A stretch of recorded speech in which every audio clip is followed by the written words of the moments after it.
बुद्धिमान उल्लू और जिज्ञासु गिलहरी। एक समय की बात है। एक विशाल जंगल में ओलिवर नाम का एक बुद्धिमान बूढ़ा उल्लू और सैमी नाम का एक जिज्ञासु युवा गिलहरी रहते थे। ओलिवर पूरे जंगल में अपनी बुद्धिमत्ता के लिए जाना जाता था, जबकि सैमी अपनी अतृप्त जिज्ञासा के लिए जाना जाता था। एक उजली सुबह सैमी ने जंगल के किनारे एक चमकदार वस्तु देखी। उत्सुकतावश वह जांच करने के लिए दौड़ पड़ा। यह एक खूबसूरती से तैयार किया गया दर्पण था, जो चमकदार पैटर्न में सूरज की रोशनी को प्रतिबिंबित करता था। सैमी अपनी जिज्ञासा को रोक नहीं सका और अपने आसपास की हर चीज को भूलकर घंटों तक अपने ही प्रतिबिंब को देखता रहा।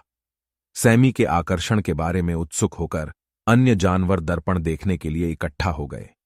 वे भी अपने स्वयं के प्रतिबिंबों से मंत्रमुग्ध हो गए, अधिक से अधिक समय स्वयं को निहारने में व्यतीत करने लगे। एक समय हंसी खेल से भरा जंगल अब शांत हो गया था, क्योंकि हर कोई अपने विचारों पर ध्यान केंद्रित कर रहा था। जंगल के बदलाव के बारे में चिंतित होकर ओलिवर उल्लू ने हस्तक्षेप करने का फैसला किया।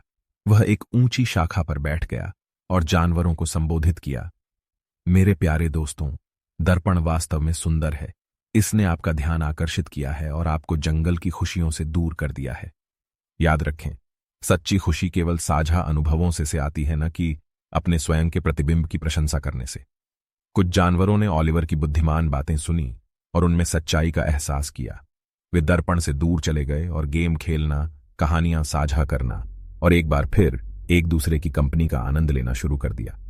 जैसे जैसे दिन बीतते गए, सैमी ने भी ओलिवर के शब्दों की समझदारी को पहचान लिया। वह दर्पण से दूर चला गया और अपने दोस्तों के साथ उनकी गतिविधियों में शामिल हो गया। हंसी और सौहार्द से जंगल एक बार फिर जीवंत हो उठा। उस दिन से जंगल के जानवरों ने एक महत्वपूर्ण सबक सीखा। जबकि जिज्ञासु होना स्वाभाविक है, उस जिज्ञासा को सावधानीपूर्वक विकल्पों के साथ संतुलित करना भी महत्वपूर्ण है।